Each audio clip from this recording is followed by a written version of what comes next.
This is Shilpa Agarwal. Welcome to let's learn with Guruva girls. Hopefully आप मस्त होंगे, अपनी पढ़ाई में व्यस्त होंगे। तो आज जो हम डिस्कस करेंगे वो है बौद्ध धर्म। हम पढ़ रहे थे तो जो सिद्धार्थ के गौतम बुद्ध बनने की कहानी को आज हम डिस्कस करेंगे। किस प्रकार से सिद्धार्थ है वो महात्मा बुद्ध बने। तो आइए चलिए आज की क्लास को स्टार्ट करते हैं। बहुत ही अच्छी आपको बातें हैं वो आज की क्लास में पता चलने वाली है कि किस प्रकार से जो सिद्धार्थ है वो महात्मा बुद्ध बनने का सफर किस प्रकार से उन्होंने तय किया था। तो सिद्धार्थ से गौतम बनने की यात्रा। सिद्धार्थ कौन है भाई? महात्मा बुद्ध जी का ही बचपन का नाम है सिद्धार्थ। और जो महावीर स्वामी थे उनके पिता का नाम था सिद्धार्थ। देखो इन जो महावीर स्वामी और महात्मा बुद्ध में सेम चीजें हैं बहुत सारी, मैं आपको बताऊंगी साथ में कि जो महात्मा बुद्ध थे उनका नाम बचपन का नाम सिद्धार्थ था, जबकि जो महावीर स्वामी थे उनके पिता का नाम सिद्धार्थ था। तो अगर आपने पहले वाली वीडियो नहीं देखी है तो महावीर स्वामी की वो भी देख लेना। अब देखो पिता का नाम है इनके पिता का, सिद्धार्थ के पिता का नाम है सिद्धार्थ। द के नीचे ये देखो दार्थ आ रहा है ना, तो इनके पिताजी के नाम के नीचे भी ये भी वर्ड है। तो पिता का नाम है शुद्धोधन, जो कि थे कपिल वस्तु के शाक्य वंश के राजा। कपिल वस्तु है वो वहां के जो शाक्य वंश है, कौन सा वंश? शाक्य वंश के राजा थे ये। कपिल वस्तु के शाक्य वंश के राजा कौन? महात्मा बुद्ध जी के पिता शुद्धोधन।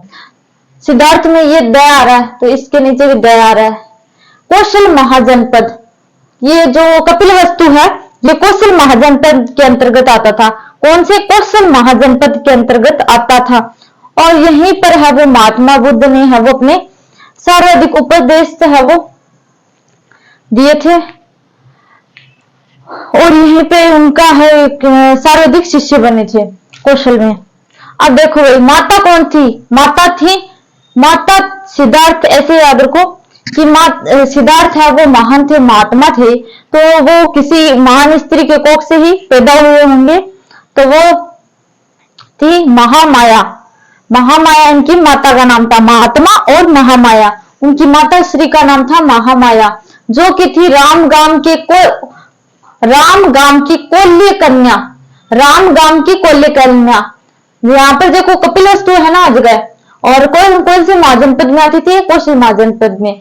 तो देखो रामगाम की कोल्य कन्या कौशल महाजनपद में ये आता था। अब देखो कपिल वस्तु और जो रामगाम है जहाँ की इनकी माता थी यानी कि इनका नामेरा था, तो दोनों ये थे गणतंत्र।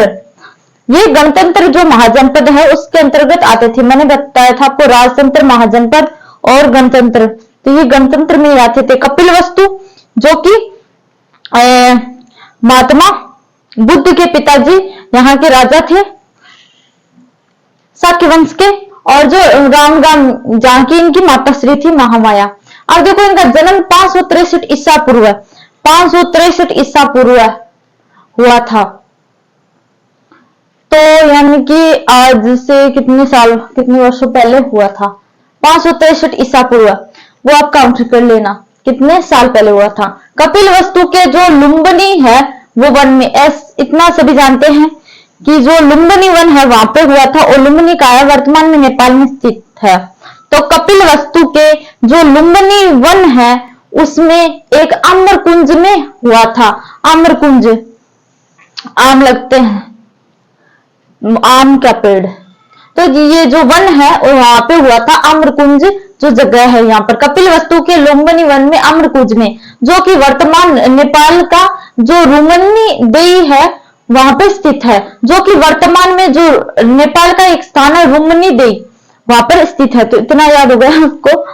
माता पिता देखो सिद्धार्थ द आ रहा है तो उनके पिता में भी द आएगा शुद्धोधन। माता महात्मा बुद्ध की माता कौन थी? महामाया। और वो कौन से कुल में पैदा हुए थे? शाक्य वंश में। उनके पिता थे शाक्य वंश के राजा। अगर बचपन का नाम इतनी देशों में सिद्धार्थ बता रही हूं तो ऑब्वियसली उनका नाम है वो सिद्धार्थ ही था बचपन का नाम। तो महावीर स्वामी के बचपन का नाम बताओ, तो उनके बचपन का नाम पूछे तो वो था वर्धमान। जन्म के 7वें दिन इनकी माता महामाया की मृत्यु हो गई। मृत्यु होने के कारण सिद्धार्थ का पालन पोषण उनकी मौसी गौतमी प्रजापति ने किया। अब देखो, जन्म लेते ही 7वें दिन, जन्म जो सिद्धार्थ का जन्म हुआ था उसके 7वें दिन इनकी माता का है वो देहांत हो गया, तो फिर उनका पालन पोषण है वो उनकी मौसी थी गौतमी प्रजापति उन्होंने किया था। इसी कारण है वो बाद में कहते हैं कि गौतमी के मौसी के नाम पर इनका नाम गौतम पड़ा, और गोत्र भी थी इनकी गौतम। ये भी बात आपको ध्यान में रखना है। तो अब देखो जो नेपाल में, हाँ पहले जन्म वाला बता देती हूँ। जो जन्म है वो नेपाल में, इनकी माता है वो पियर जा रही थी, महामाया है वो पियर जा रही थी, उसी वक्त है वो वन में है वो महात्मा बुद्ध जी का जन्म हो गया, और वो है वो बीमार पड़ गई माता। 7वें दिन उनका देहांत हो गया। फिर उनका पालन पोषण है वो उनकी मौसी गौतमी प्रजापति ने किया। इसी कारण है वो महात्मा बुद्ध को उनकी माता के नाम से जाना जाता है, गौतमी। और गोत्र है वो उनका एक, जो ये गौतम है ये गोत्र भी बताते हैं, तो ये भी ध्यान में रखना। इनके जन्म के आई थिंक उनकी माता जो मौसी थी उनके नाम पर उनका नाम पड़ा था। इनके जन्म के 7वें दिन ही कालदेव और कौंडिन्य नाम, कालदेव और कौंडिन्य मतलब एक ही ऋषि का नाम है भाई, कालदेव बोल दो या फिर कौंडिन्य नामक ऋषि ने घोषणा की कि बालक बड़ा होकर या तो सबसे बड़ा योद्धा बनेगा या फिर सबसे बड़ा सन्यासी बनेगा। इनके जन्म के 7वें ही दिन जब उनकी माता का देहांत हुआ तो कौंडिन्य या फिर कालदेव ऋषि ने ये घोषणा की थी कि ये बालक बड़ा होकर या तो फिर है वो बहुत बड़ा योद्धा बनेगा या फिर बहुत बड़ा महान सन्यासी बनेगा। तो ऐसी घोषणा है वो पहले ही कर दी थी, किसने? कौंडिन्य नामक ऋषि ने।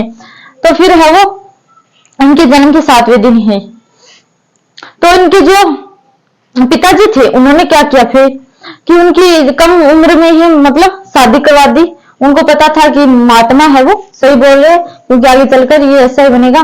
तो फिर उनकी बचपन जल्दी ही शादी करवा दी, और उनकी पत्नी का नाम था यशोधरा। यशोधरा है वो इनकी पत्नी थी, यशोधरा। तो अब देखो भाई इनकी शादी हो गई ताकि है वो इनके पिताजी चाहते थे कि ये है वो आगे चलकर राजपाट है वो अपना संभाले, इन जो सन्यासी वगैरह है वो न बने। तो इसी कारण उनकी शादी करा दी। फिर देखो अब सारथी, इनका सारथी था एक, सारथी मतलब जो घोड़ा चलाता है वो, सारथी का नाम था मतलब घोड़े को चलाने वाला। चन्ना या फिर चांद एक ही बात है, चन्ना बोल दिया चांद दोना। घोड़ा था, घोड़े का नाम था वो कंथक। घोड़ा कौन था भाई? कंथक। पत्नी थी यशोधरा, पुत्र था राहुल। अब देखो यहाँ पर पत्नी पर आई ये बात है, यशोधरा।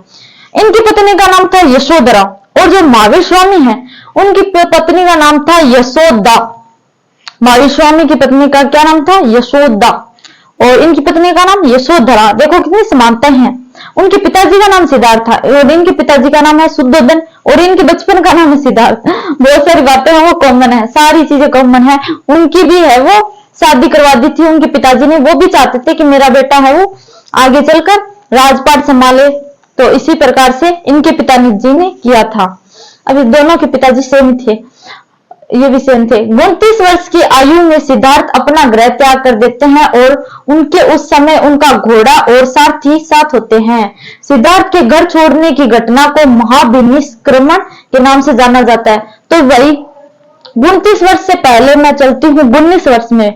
तो जब ये महात्मा बुद्ध है वो सिद्धार्थ कहना उचित होगा यहाँ पर। जब सिद्धार्थ है वो 19 वर्ष के थे मात्र, तो वो एक बार है वो महल के बाहर जाते हैं ऐसे ही घूमने तो देखने, तो वो ऐसा देखते हैं कि 3 बार तो उन्होंने सवारी देखी थी किसी चीज की, और एक बुढ़ी औरत को देखा था, बुढ़ी औरत को देखा था उन्होंने, और एक बीमार व्यक्ति को देखा था, और एक लाश ले जाते हुए अर्थी देख ली थी उन्होंने, लाश को देखा था। तो इस प्रकार से उन्होंने जब वो चीजें देखी तो एक बूढ़ी औरत है वो है, एक बीमार व्यक्ति, एक लाश जाते, तो उनका जो पहले वाला था वही विचार वापस आने लगे, और फिर उनका माइंड चेंज हो गया कि भाई ये संसार है वो, संसार के प्रति उनको घृणा होने लगी। जो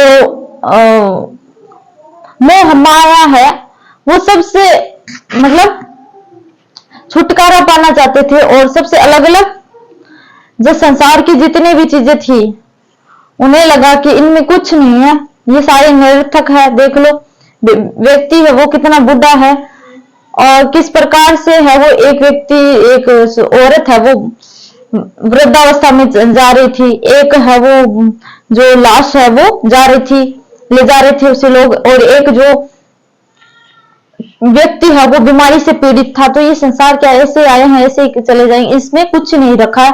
तो उनके माइंड में है वो फिर से वो विचार आने लगे और उन्होंने है वो फिर तय किया कि मैं छोड़ दूंगा ये। लेकिन फिर उनके पिताजी ने उनकी शादी पहले ही करा दी थी, तो फिर उनके एक पुत्र भी हुआ था जिसका नाम था राहुल। तो यहाँ पर इनके पुत्र का नाम राहुल है, लेकिन वहां पर जो महाविश्वामी है उनकी एक पुत्री थी जिसका नाम प्रियदर्शना था, प्रियदर्शना। तो यहाँ पर इनके पुत्र हैं। तो जब इनके पुत्र हुआ तो इनको ये बोला गया कि मतलब राजा बोल दो, आप कुछ बोलो कि आपके पुत्र हुआ है राजन। तो इन्होंने ये बोला कि भाई कि कौन, राहु पैदा हुआ है, राहु पैदा हुआ है, बंधनों ने फिर से जकड़ लिया है, कोई है वो पुत्र रतन प्राप्ति नहीं हुई, राहु पैदा हुआ है, राहु ऐसे वर्ड इनके मुंह से निकले। तो फिर जो इनके जो पुत्र था उनका नाम है वो राहुल पड़ गया। तो उस टाइम भी देख लो मॉडर्न नाम था राहुल, आज का जो नाम है वही पहले था, कितना पुराना सिद्धार्थ राहुल। तो ये आज वाले हैं वो पहले भी थे, इतने अच्छे अच्छे नाम पहले वाले आज है ऐसे बोल सकते हैं। तो उन्होंने कहा कि राहु पैदा हुआ, बंधन पैदा हुआ है, ऐसे शब्द निकले उनके मुंह से, इसी कारण उनके पुत्र का नाम राहुल पड़ गया। तो अब देखो आगे है ना, 29 वर्ष की आयु में ये है वो 29 वर्ष की आयु में सिद्धार्थ अपना है वो गृह त्याग कर देते हैं। और गृह त्याग जो करते हैं तो शायद उनके पिता की मृत्यु हो जाती है, उसके बाद ही ये है वो गृह त्याग करने की इच्छा करते हैं। इच्छा तो पहले से ही थे लेकिन पिताजी के कारण हम वो नहीं कर पा रहे थे। इसी प्रकार से महाविश्वामी थे, उन्होंने भी अपने पिता की मृत्यु के बाद ही किया था 30 वर्ष की आयु में। तो ये है वो 29 वर्ष की आयु में सिद्धार्थ, ये 29 वर्ष की और वो 30 वर्ष की आयु में है वो अपना गृह त्याग करते हैं, भिक्षु बन जाते हैं। 29 वर्ष की आयु में सिद्धार्थ अपना गृह त्याग कर देते और उनके समय उस समय है वो उनका एक घोड़ा था जिसका नाम था कंथक और उनका सारथी था जिसका नाम था चन्ना। तो वो साथ होते हैं मतलब घर छोड़ते वक्त। और इसी घर छोड़ने की घटना को ये प्रश्न बार बार आता है कि सिद्धार्थ क्या या फिर महात्मा बुद्ध के घर छोड़ने की घटना को क्या कहते हैं, क्या कहते हैं? तो उसे महाभिनिष्क्रमण कहते हैं, महाभिनिष्क्रमण के नाम से जाना जाता है। अब देखो कपिलवस्तु तो किस प्रकार से उनकी प्रक्रिया है वो प्रक्रिया से गुजरे और उन्होंने मोक्ष बुद्धत्व की प्राप्ति की। तो देखो सबसे पहले कपिलवस्तु इनका ही स्थान है जहां पे ये जन्मे थे। तो कपिलवस्तु अनोमा नदी पर स्थित है ये कपिलवस्तु जगह। अनुप्रिय बाग में, अनोमा नदी पर स्थित अनुप्रिय बाग में बाल मुंडवा लेते हैं। सबसे पहले है वो भिक्षु बनने के लिए अपने बाल मुंडवा लेते हैं सन्यासी, तथा अपने राजकीय वस्त्र आभूषण त्याग कर सन्यासी के वस्त्र धारण कर लेते हैं। तो अनोमा नदी पर कपिलवस्तु में, अनोमा नदी पर जो अनुप्रिय बाग है, अनोमा नदी पर अनुप्रिय बाग में ये अपने है वो जो बाल है वो मुंडवा लेते हैं और जो राजकीय आभूषण वस्त्र है वो उनका त्याग कर देते हैं और सन्यासी के वस्त्र है वो धारण कर लेते हैं। अब देखो यह से सिद्धार्थ के आदेश पर इनका सारथी चन्ना और कपिलवस्तु की ओर प्रस्थान करता है। मतलब कि इन जो महात्मा बुद्ध थे उनके आदेश पर, सिद्धार्थ के आदेश पर है वो फिर जो उनका सारथी होता है चन्ना को वो बोल देते हैं कि अब तुम वापस जाओ, यहीं तक था सफर अपना, अब तुम वापस लौट जाओ। तो चन्ना को है वो वापस भेज देते हैं कपिलवस्तु। अब देखो वैशाली में क्या हुआ, आलार कलाम से इनकी भेंट होती है जो कि थे सांख्य दर्शन के गुरु। तो सांख्य दर्शन के गुरु पूछ ले तो कौन थे? आलार कलाम। ये भी मोस्ट इंपोर्टेंट पर्सन है भाई, सांख्य दर्शन के गुरु कौन है? आलार कलाम। तो इनकी जो सिद्धार्थ की है वो सांख्य दर्शन के गुरु आलार कलाम से भेंट होती है और ये इनके फर्स्ट गुरु होते हैं। आलार कलाम सिद्धार्थ के पहले गुरु थे और इनसे सिद्धार्थ ने अपने जो ध्यान लगाने की शिक्षा ग्रहण की थी, ये है वो सिद्धार्थ के पहले गुरु थे और इनसे ही इन्होंने सिद्धार्थ ने है वो ध्यान लगाने की है वो शिक्षा ग्रहण की थी, लेकिन इनसे भी ये संतुष्ट नहीं होते। आगे देखो, राजगृह में सिद्धार्थ की भेंट, इनसे भी फिर ये है वो संतुष्ट नहीं होते हैं, तो ये आगे चले जाते हैं। कौन? सिद्धार्थ। राजगृह में सिद्धार्थ की भेंट रुद्रक रामचंद्र से होती है, रुद्रक रामचंद्र से होती है। ये रुद्रक रामचंद्र दूसरे व्यक्ति है जिनसे इनकी भेंट होती है सिद्धार्थ की राजगृह में, जिन्हें यह अपना गुरु स्वीकार कर लेते हैं। और राजगृह किसकी राजधानी थी भाई? राजधानी थी राजगृह किसकी थी? कंबोज।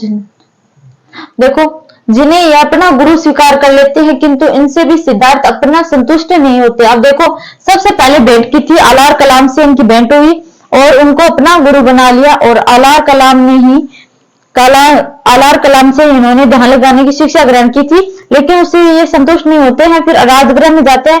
राजगृह में एक व्यक्ति है रुद्रक रामचंद्र, इनसे भेंट होती है और इनको भी ये अपना गुरु है वो स्वीकार करते हैं, किंतु इनसे भी सिद्धार्थ है वो संतुष्ट नहीं होते हैं। भाई संतुष्ट नहीं हुए महात्मा बुद्ध यहाँ पर भी सिद्धार्थ। इस प्रकार सिद्धार्थ के दो गुरु थे, प्रथम थे आलार कलाम और फिर थे रामचंद्र। तो यहाँ पर है वो, आगे हम और पढ़ेंगे। सिद्धार्थ के दो गुरु पूछ ले आपसे कौन कौन से थे, तो वही आलार कलाम जिनसे ध्यान लगाने की शिक्षा ग्रहण की थी, और राजगृह में गए तो वहां पर रुद्रक रामचंद्र थे जो इनके गुरु थे। ये दो गुरु मैंने आज आपको बताए, तो कल हम इसी संदर्भ में आगे बढ़ेंगे। ये उरुवेला, श्रावस्ती, बहुत सारी जगह जाएंगे, सारनाथ वगैरह, तो वो नेक्स्ट क्लास में हम डिस्कस करेंगे। अभी तो और बाकी है, सिद्धार्थ से गौतम बुद्ध बनने की कहानी है वो जारी रहेगी नेक्स्ट वीडियो में। तब तक ले बाय बाय, जय हिंद।